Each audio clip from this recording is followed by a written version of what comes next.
Para hablar inglés tienes que hablar más. Ese consejo lo has escuchado 1000 veces. Suena bien, suena lógico, suena incluso incuestionable. Pero hay algo que casi nadie te dice después de dártelo. Que hablar más no siempre te hace hablar mejor. De hecho, a veces pasa justo lo contrario. Hablas más y acabas más frustrado que antes. Hoy vas a entender exactamente por qué. En los vídeos anteriores hemos construido la misma idea desde distintos ángulos. Que el problema no es tu capacidad, que el modelo tradicional te preparó para estudiar, no para hablar, que quedarte en blanco es un problema de automatización y no de nivel, y que entender bastante no significa poder usarlo cuando importa. Hoy añadimos la pieza que cierra el ciclo, porque hay un error muy concreto que comete casi todo el mundo cuando intenta salir de ese bloqueo. Ir directo al speaking, antes de tener la base de que el speaking necesita para funcionar. Piensa en alguien que lleva tiempo con el inglés. Ha estudiado, le suenan expresiones, entiende bastante, pero todavía traduce mucho, duda demasiado, no responde con rapidez. Y entonces alguien le dice, lánzate, habla sin miedo, solo hablando se aprende. Y esa persona lo intenta, se mete en una conversación, le hacen preguntas, tiene que responder en tiempo real. Y pasa lo de siempre. Se queda en blanco, traduce, se lía, habla a trompicones, dice mucho menos de lo que quería decir. En el trabajo, cuando tenía que intervenir.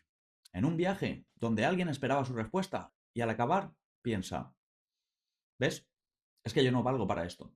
¿Ves? Es que me pongo nervioso. ¿Ves? Es que hablar inglés no es lo mío. Pero no. Lo que ha pasado no es que no valga. Lo que ha pasado es que lo han puesto a hacer una tarea para la que todavía no estaba preparado. Y eso tiene un nombre. No todo speaking mejora el speaking. Voy a repetirlo porque esto es importante. No todo el speaking mejora el speaking.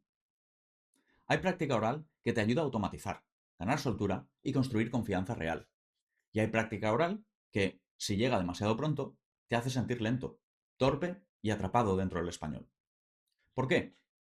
Porque si cada vez que abres la boca tienes que pensar primero en español, buscar la frase en inglés, dudar del verbo, dudar del orden, dudar de si suenas bien, mientras alguien te mira esperando que respondas, no estás practicando fluidez. Estás sobreviviendo. Y sobrevivir no te hace mejorar. A veces solo te hace cansarte.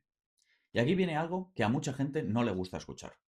Cuando practicas speaking sin una base suficientemente automatizada, no estás entrenando soltura. Estás entrenando tus errores. Estás entrenando la pausa. Estás entrenando la duda. Estás entrenando la traducción mental. Estás entrenando la respuesta pobre. Estás entrenando el a ver cómo salgo de esta. Y si repites eso suficientes veces, no construyes un hábito de fluidez. Construyes un hábito de bloqueo. Porque el cerebro no distingue entre práctica buena y práctica mala. El cerebro automatiza lo que repites. Y si lo que repites es dudar, traducir y llegar tarde, eso es exactamente lo que se vuelve automático. Te lo pongo con algo muy concreto. Imagínate que quieres aprender a escribir rápido en el teclado. Y alguien te dice, para escribir rápido, escribe mucho. Y tú, sin haber trabajado la colocación de los dedos, sin haber corregido la técnica, te pones a escribir lo más rápido que puedes. ¿Qué pasa? Que escribes más, pero mal. Y si repites esos 100 horas, no aprendes a escribir bien rápido. Aprendes a escribir mal rápido. Porque has automatizado la técnica equivocada. Con el speaking, en inglés, pasa exactamente lo mismo. Si te lanzas a hablar antes de tener ciertas estructuras colocadas, no estás practicando soltura. Estás practicando caos. Y el caos, repetido suficientes veces, se convierte en tu forma habitual de hablar. Y aquí está la clave que casi nadie explica bien. Hay dos tipos de speaking muy distintos. La producción guiada y la producción libre.